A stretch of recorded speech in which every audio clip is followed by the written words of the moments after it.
Salam alaikum. Voici un nouveau exercice, exercice 23.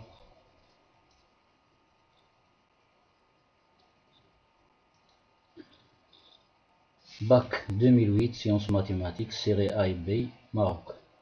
On rappelle que l'ensemble des matrices carrées d'ordre 2 à coefficient dans R muni de l'addition et de la multiplication des matrices est un anneau unitaire.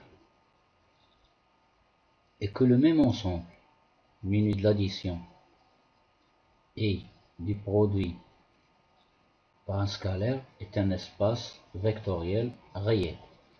Et que l'ensemble C des nombres complexes muni de l'addition et de la multiplication des nombres complexes est un corps commutatif. On donne un ensemble E, un sous-ensemble de M de R, c'est l'ensemble des matrices AB de cette forme. Première ligne A, B racine carrée de 3. Deuxième ligne, moins 1 sur racine carrée de 3 fois B, A, tel que A et B sont deux nombres réels. Et on donne la matrice I, 1, 0, 0, 1. Et la matrice J égale à 0, moins 1 sur racine carrée de 3, racine carrée de 3, 0. Avant d'aller plus loin, remarquons bien que lorsque je donne la valeur 1 à A et la valeur 0 à B, alors j'obtiens la matrice I. Donc la matrice I est un élément de l'ensemble E. De même, lorsque je donne la valeur 0 à A et la valeur racine carrée de 3, 1 pardon, à B, j'obtiens la matrice J. Donc la matrice J est un élément de l'ensemble E. Et puisque la matrice I et la matrice J sont deux éléments de l'ensemble E, donc E est un ensemble non vide. Premièrement, petit a montre que l'ensemble E muni de l'addition et de la multiplication par un réel est un sous-espace vectoriel de l'espace vectoriel M de R plus point. Petit b montre que la famille IJ est une base de E plus point. Deuxièmement, on considère l'application F de C étoile vers C vers E étoile c'est E privé de la matrice nulle, tel que à tout nombre complexe non nul Z qui est égal à A plus et B, on associe M, la matrice M, à B. Petit a montre que E est une partie stable de M de R munie de la multiplication. Petit b montre que F est un isomorphisme de C étoile muni de la multiplication sur E étoile muni de la multiplication. Un isomorphisme, c'est un homomorphisme bijectif. Ensuite, troisièmement, montre que l'ensemble E muni de l'addition et de la multiplication des matrices est un corps. L'ensemble E déjà donné, celui-là, cet ensemble. On doit montrer que c'est un corps. Ensuite, quatrièmement, résoudre dans E l'équation J multipliée par x au cube est égal à I. X est une matrice de l'ensemble E. Et l'écriture x au cube, c'est le produit de la matrice x par elle-même 3 fois. Alors je vais maintenant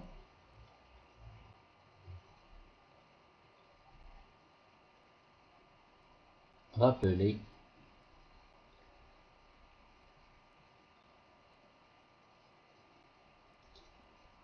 quelques prérequis avant de passer à la solution de cet exercice. Alors, on doit connaître les notions de groupe, sous-groupe, anneau, sous-anneau, corps et sous-corps, etc., et les propriétés qui en découlent. Deuxièmement, soit qu'à un ensemble non vide muni de deux lois, la première c'est l'addition, la deuxième c'est la multiplication, Dire que K est un corps, cela veut dire que deux choses, il faut avoir deux choses. Il faut que K, muni de l'addition et de la multiplication, soit un nano, et que l'ensemble K étoile, c'est-à-dire privé du zéro, de l'élément neutre de la première loi. Cette loi, munie de la multiplication, la deuxième loi, c'est là, est un gros. Troisièmement, propriété caractéristique des sous-anneaux. Pour qu'une partie B non vide d'un anneau A soit un sous-anneau de A, il faut et il suffit que deux choses. Pour tout A appartenant B et pour tout B appartenant B, alors la différence A moins B doit appartenir à l'ensemble B, la partie B. Et le produit de deux éléments quelconques de B doit appartenir à B. Ceci, c'est la stabilité pour la multiplication. Et ceci, la stabilité pour l'addition d'un élément avec son opposé. Alors je passe à la quatrième ou bien au quatrième prérequis, la définition d'un homomorphisme. Alors on appelle homomorphisme d'un ensemble E non vide muni d'une loi T dans un ensemble F non vide muni d'une loi étoile toute application F de E dans F qui vérifie ceci. Pour tout xy appartenant à E, l'image par F de xty est égale l'image de x par F étoile l'image de y par F. Cinquièmement, pour qu'une partie non vide F d'un espace vectoriel sur K, sur un corps K, soit un sous-espace vectoriel de E, un ensemble E, il faut et il suffit que, ceci c'est une propriété caractéristique des sous-espaces vectoriels. Il faut que pour tout x et y appartenant à F, la différence x moins y appartenant à F. Et pour tout x appartenant à F, tout alpha appartenant à K, c'est-à-dire un scalaire, alpha.x, c'est la multiplication extérieure, c'est là, par un scalaire, doit appartenir à F. Ceci dit, je passe aux solutions. Premièrement, petit a, je vais montrer que l'ensemble E muni de l'addition et de la multiplication par un scalaire soit un sous-espace vectoriel de l'ensemble M de R plus point. Alors, on a l'ensemble E, c'est une partie de l'ensemble M de R, c'est-à-dire toute matrice de E, tout élément de E et aussi élément de M de R, c'est-à-dire toute matrice de E, c'est une matrice carrée d'ordre 2 à coefficient dans M. Ceci, il est clair. Et que l'ensemble E est non vide. Je l'ai déjà remarqué au début, c'est-à-dire car la matrice I et la matrice J, toutes les deux, il appartient à E. Il suffit qu'un seul élément nous donne que l'ensemble est non vide. Donc, E, notre ensemble E, est une partie non vide de l'ensemble M de R. Alors, je note ce résultat numéro 1. De plus, je vais prendre maintenant deux matrices M et M' de E et un nombre réel alpha et je vais montrer que la différence de ces deux matrices est une matrice de E. Alors, très simple, voici la matrice M, la matrice M', je fais la différence. Alors, la différence, il se fait place par place, A moins A', etc., etc. Donc, j'obtiens cette matrice. Alors, remarquez bien que cette matrice, elle est de la forme suivante. Alors, vous voyez que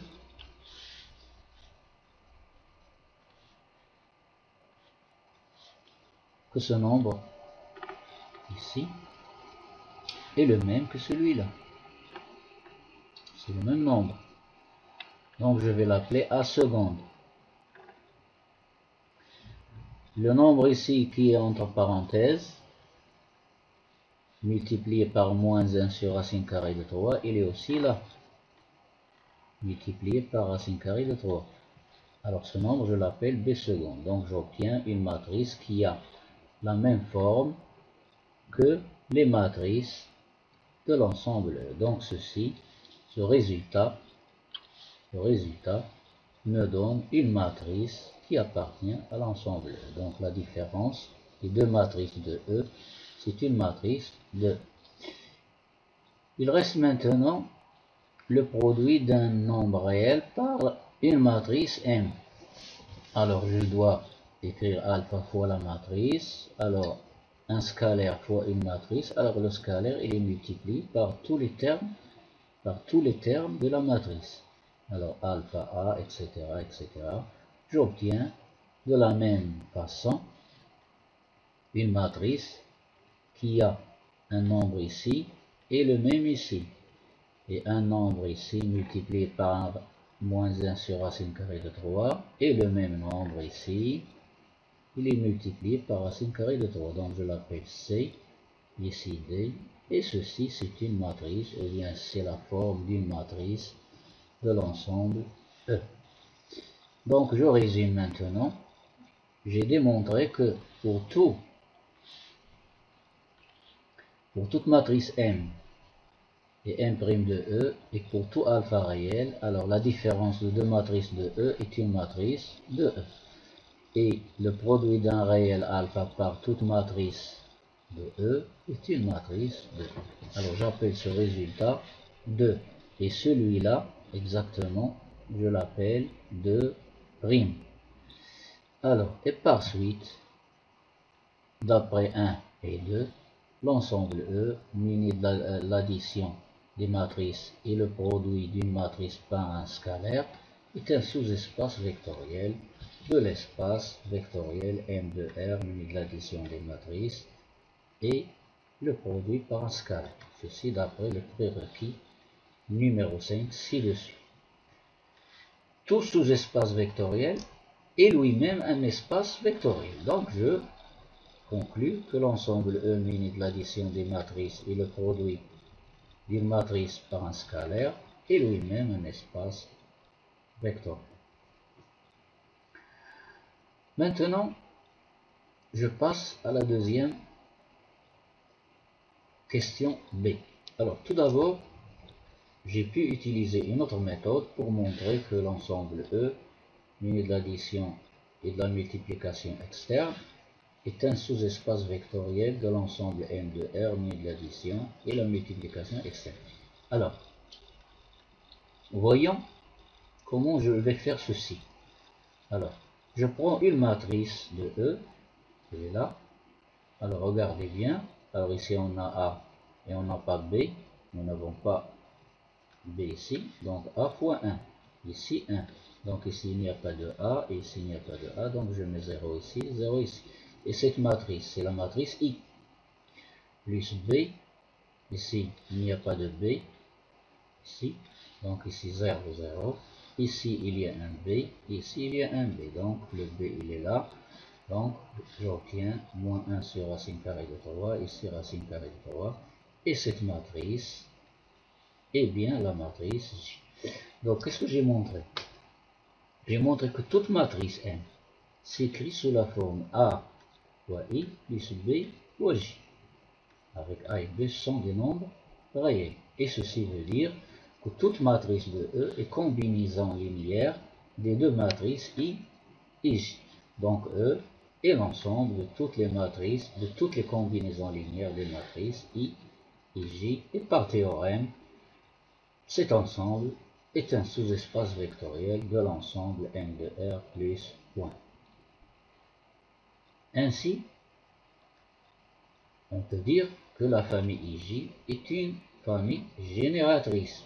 Pourquoi génératrice? De E, c'est-à-dire la famille IJ, il génère toutes les matrices de E. Il reste à montrer que la famille IJ est libre. Comment? C'est très simple. Alors je vais choisir alpha et bêta de nombres réels, tels que alpha fois I plus bêta fois J égale la matrice nulle. Alors j'ai noté la matrice nulle avec cette lettre. Alors, alpha fois la matrice I plus bêta fois la matrice J égale la matrice nulle. Cela implique, alors, je fais le produit de alpha par I et le produit de bêta par la matrice J, je trouve cette matrice égale la matrice nulle si et seulement si tous les termes de la matrice, de la première matrice, sont égaux à 0. Donc alpha égale 0, bêta racine carrée de 3 égale à 0, racine carrée de 3 est un nombre non nul, donc j'obtiens alpha égale bêta égale 0. Et ceci montre que la famille IJ est libre. Alors qu'est-ce que j'ai démontré maintenant? J'ai démontré deux choses. J'ai démontré que la matrice, j'ai démontré que la famille IJ est une famille génératrice de l'ensemble E, et elle est libre, elle est à la fois génératrice et libre, donc c'est une base de l'ensemble E. Deuxièmement A, on montre que E munie de la multiplication des matrices est une partie stable de M de R munie de la multiplication des matrices. Alors j'ai déjà montré que l'ensemble E est une partie non vide de M de R.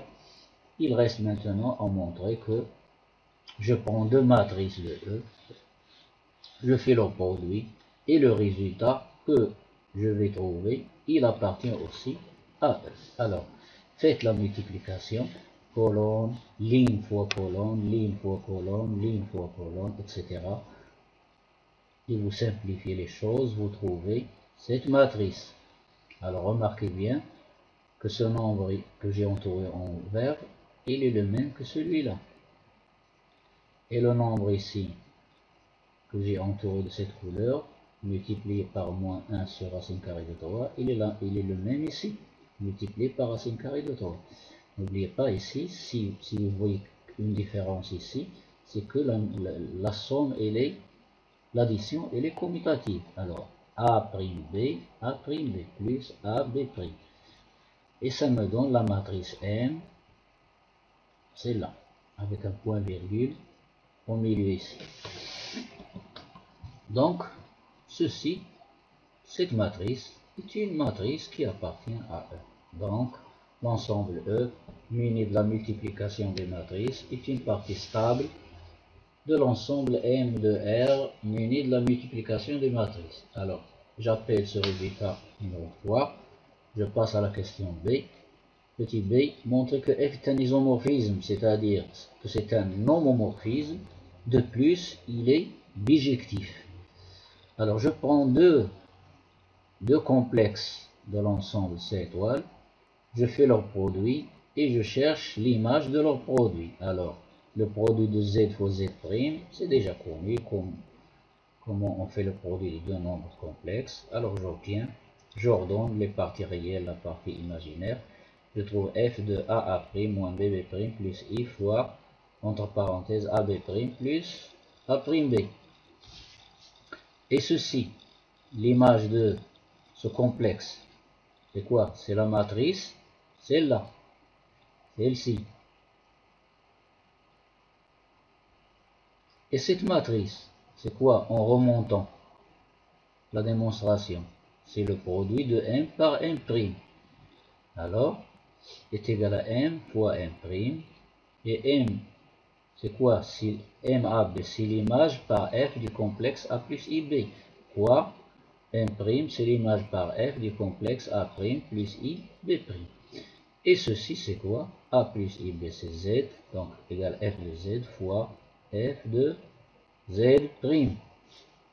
Donc, j'ai montré quoi? J'ai montré que pour tout Z, Z' élément de C étoile, F de Z fois Z' est égal à F de Z fois F de Z'. Alors, vous allez le comparer avec ce que j'ai dit dans les prérequis. Alors, les deux lois, alors ici, j'ai parlé en général. Les lois sont données en général ici. Mais dans notre cas, dans notre exercice, la loi T, c'est le produit des complexes. Et ici, la loi étoile, c'est le produit des matrices. Alors, je continue.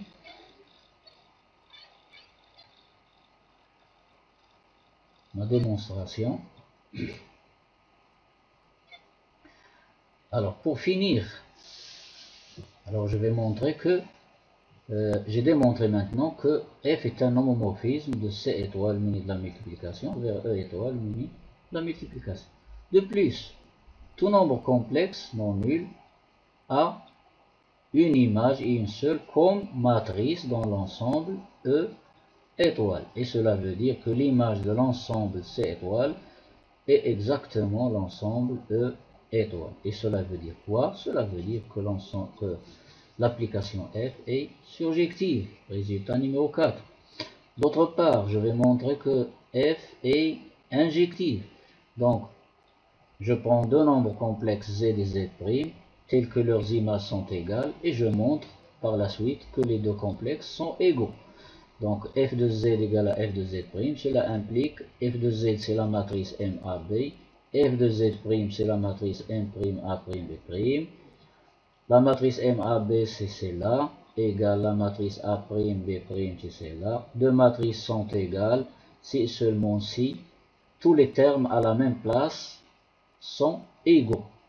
Ce terme il est égal à celui-là, ce terme il est égal à celui-là qui se trouve à la même place, ce terme égal à celui-là qui se trouve à la même place, et ce terme égal à celui-là qui se trouve à la même place. Donc, j'obtiens A égale A' et B égale B' après avoir simplifié par racine carrée de 3 qui est un nombre, ici, non nul.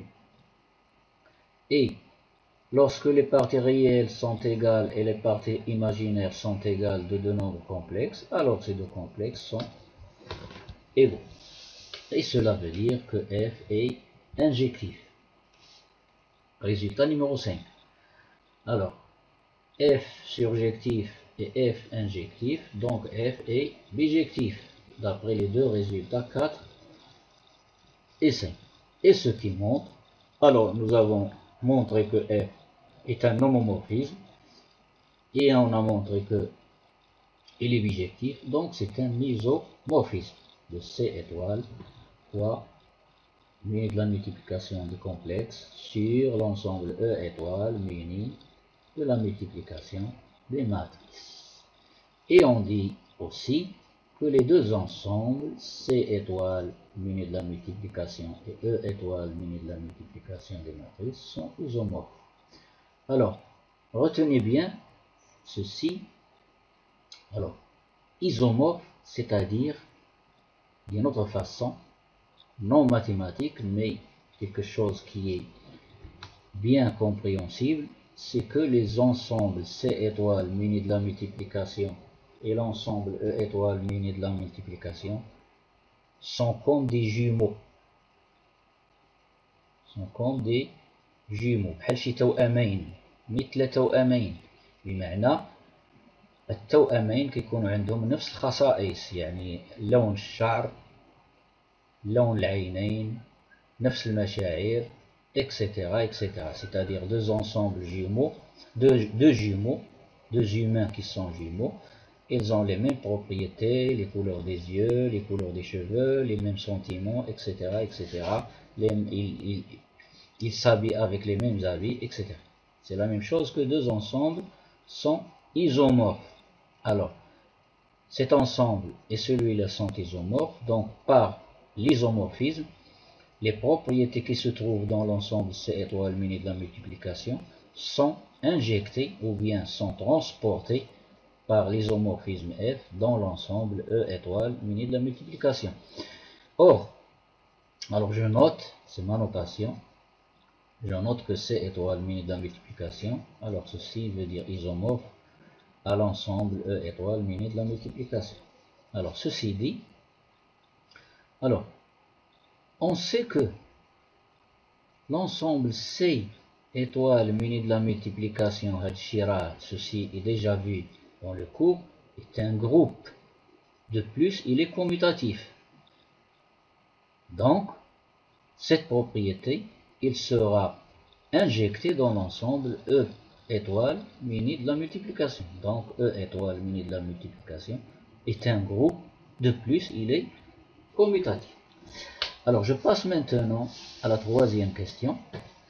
On va montrer que l'ensemble E muni de l'addition et de la multiplication de matrices est un corps. Alors, ceci, je l'ai dit. Alors, on sait que l'ensemble C étoile muni de la multiplication est un groupe commutatif, d'après le cours. Et comme les deux ensembles sont isomorphes, donc cette propriété de groupe commutatif, elle est transmise dans l'ensemble E étoile muni de la multiplication. Donc E étoile muni de la multiplication est un groupe, de plus il est commutatif. Alors maintenant, il me reste quelque chose. Alors avant de montrer que l'ensemble E est un corps, alors il faut maintenant montrer la stabilité pour l'addition d'un élément avec l'opposé d'un élément de E. Je sais pourquoi. Pour montrer que l'ensemble E muni de l'addition et de la multiplication est un sous-anneau. Pour utiliser le fait que un corps est un anneau tel que l'ensemble privé du zéro de la première loi soit un groupe, comme j'ai dit dans le prérequis. Alors, ceci, c'est déjà démontré dans le résultat que j'ai noté 2'. Alors maintenant, on résume que l'ensemble, nous avons vu que l'ensemble E muni de l'addition et de la multiplication des matrices est un anneau, d'après le résultat, un sous-anneau, et lui-même un anneau, d'après le résultat numéro 7, et que l'ensemble E étoile muni de la multiplication est un groupe, d'après le résultat numéro 6. Pourquoi? Parce qu'il est isomorphe, cet ensemble, il est isomorphe à C étoile muni de la multiplication. Donc c'est un groupe, car C étoile muni de la multiplication est un groupe. De plus, il est commutatif. La commutativité de la loi de la multiplication ne m'intéresse pas ici. Donc, ceci montre que l'ensemble E muni de l'addition et de la multiplication est un corps, d'après le prérequis, je crois, numéro 5. Alors, je vais le voir. Il est où? C'est pas le 5, mais d'après le prérequis numéro 2, celui-là.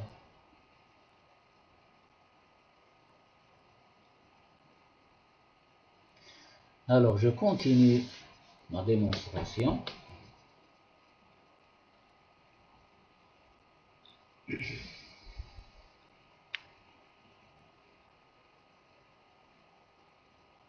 Je passe maintenant à la quatrième et dernière question.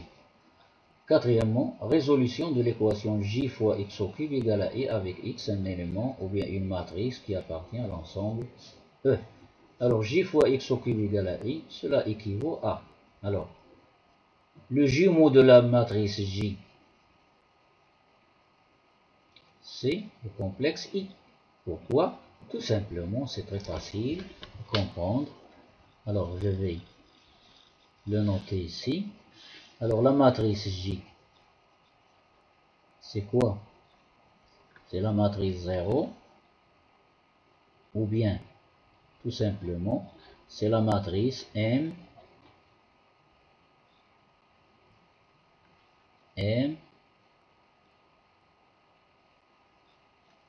A c'est 0,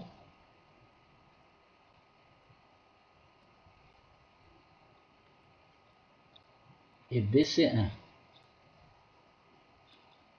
Alors, le complexe qui correspond à la matrice M01, c'est quoi? A c'est 0, 0, plus 1, plus IB, plus 1, le stylo il commence à être fatigué, plus 1 fois I. Et 1 fois I, c'est donc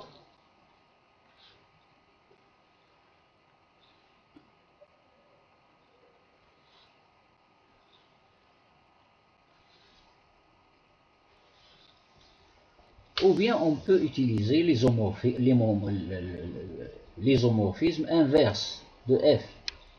Très simple. Le jumeau de la matrice X, on l'appelle Z, un nombre complexe. Le Q, il est là, il est là. Et le jumeau de I, c'est le complexe 1. Et cela équivaut, alors, j'isole Z au cube, alors j'obtiens Z au cube égale à 1 sur I.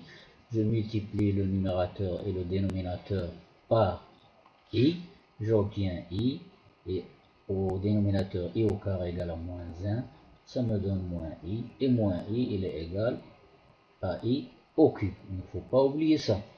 Donc, je vais amener I au cube dans le premier membre, j'obtiens par équivalence Z au cube moins I au cube égale 0. Ceci, c'est une identité remarquable. A au cube moins B au cube est égal à 1 moins B. Facteur de A au carré plus AB plus B au carré. Ça donne Z moins I. Facteur de Z au carré plus IZ plus I carré égale à moins 1. Le tout égale à 0. Et ceci, c'est très facile. Alors, j'obtiens Z égale à I à partir d'ici. Cette équation, je vais calculer son discriminant pour la résoudre. Et les solutions sont simples à trouver. Donc j'obtiens Z, la deuxième solution Z2, la troisième solution Z3. Et maintenant, par jumelage, ou bien le jumeau du complexe I, c'est la matrice J. Alors je l'écris ici. La matrice, la deuxième solution, c'est la matrice A racine carrée de 3 sur 2, B moins 1 demi, c'est celle-là.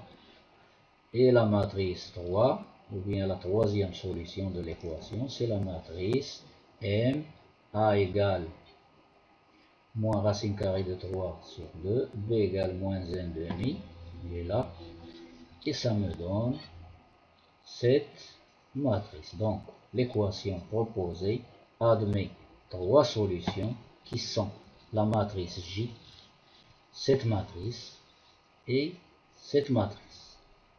Alors, je suis à la fin de cet exercice. إلى اللقاء في فرصة أخرى والسلام عليكم ورحمة الله.